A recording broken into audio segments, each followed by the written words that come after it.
आमतौर पर कालबेलिया समुदाय के लोग समाज से कटे-कटे रहते हैं और इनके अस्थायी निवास, जिन्हें डेरा कहा जाता है, अक्सर गांवों के बाहरी हिस्सों में बसे होते हैं। कालबेलिया अपने डेरा को एक वृत्ताकार पथ पर बने गांव में बारी-बारी से लगाते हैं। पीढ़ियों से चले आ रहे इस क्रम के कारण इन्हें स्थानीय वनस्पति और जीव-जंतुओं की अच्छी खासी जानकारी हो जाती है।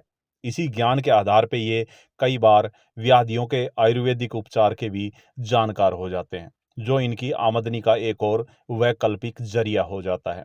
नमस्कार, मेरा नाम विनोद यादव है और आप देखना शुरू कर चुके हो आपका अपना सरल हिस्ट्री यूट्यूब चैनल, जहां आपको आपके इतिहास से रूबरू कराया जाता है।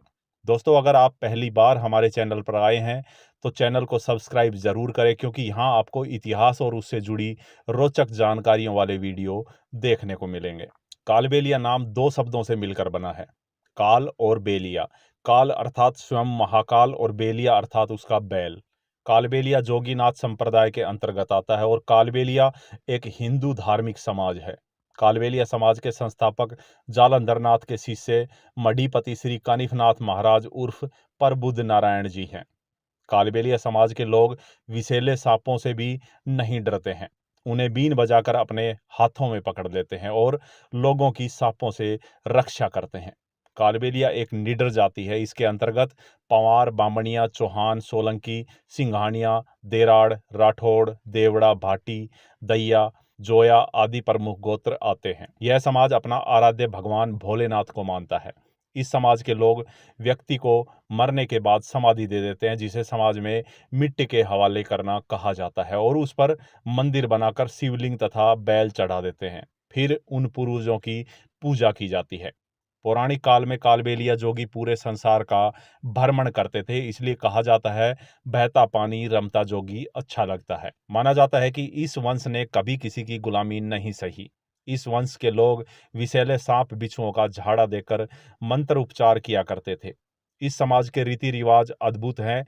कालबेलिया नृत्य इस समाज की शान है। कालबेलिया नृत्य राजस्थान का एक भावमय लोक नृत्य है। यह जनजाति खास तौर पर इसी नृत्य के लिए जानी जाती है और यह उनकी संस्कृति का एक अभिन्न अंग भी है।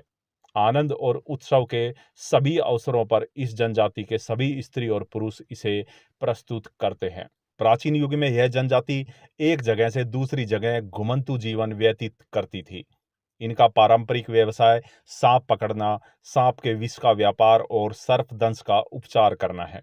इसी कारण इस लोक नृत्य का स्वरूप और इसको प्रस्तुत करने वाले कलाकारों के परिधान में सांपों से जुड़ी चीजें झलकती हैं। इन्हें सपेरा, सपेला, जोगी या जागी भी कहा जाता है। यह अपनी उत्पत्ति को गुरु गोरखनाथ के 12वीं सदी के शिष्य कलिंप्र से जोड़कर मानते हैं। कालबेलिया जाति की सर्वाधिक आबादी राजस्थान के पाली जिले में और इसके बाद क्रमशः अजमेर, चित्तौड़गढ़ और उदयपुर, जैसलमेर, बाड़मेर, जोधपुर, बीकानेर का स्थान आता है। ये एक खानाबदोश जीवन बिताते हैं और इन्हें अनुसूचित जनजाति का दर्जा प्राप्त है। परंपरागत रूप से कालबेलिया पुरुष बैंच से बनी टोकरी में सांप को बंद कर घर घर घूमते थे और उनकी महिलाएं नाच गाकर मांगती थी। यह नाग सांप का बहुत आदर करते हैं और उनकी हत्या को निषिद्ध मानते हैं और बताते हैं कि गांव में अगर किसी घर में नाग सांप निकलता है तो कालबेलिया को बुलाया जाता है और वे बिना उसे मारे पकड़ कर ले जाते हैं। 1972 के वन्य जीव संरक्षण अधिनियम के पारित होने के बाद से कालबेलिया सांप पकड़ने के अपने परंपरागत पेशे से वंचित हो गए। वर्तमान में कला प्रदर्शन उनकी आमदनी का प्रमुख साधन हो गया है और उन्हें इसके लिए राष्ट्रीय और अंतर्राष्ट्रीय स्तर पर ख्याति भी मिल रही है। फिर भी इनके प्रदर्शन के अवसर अत्यंत सीमित हैं और समुदाय के सभी सदस्य इसमें शामिल नहीं हो सकते हैं। अतः इनकी आबादी का एक बड़ा भाग खेतों में काम करके और पशुपालन द्वारा आजीविका कमाता है। हाँ तो दोस्तों, कैसा लगा आपको ये वीडियो, हमें कमेंट जरूर करना और एक बार फिर से आपसे निवेदन है कि वीडियो को लाइक शेयर करने के साथ ही चैनल को सब्सक्राइब करना ना भूलें। वीडियो देखने के लिए आपका धन्यवाद।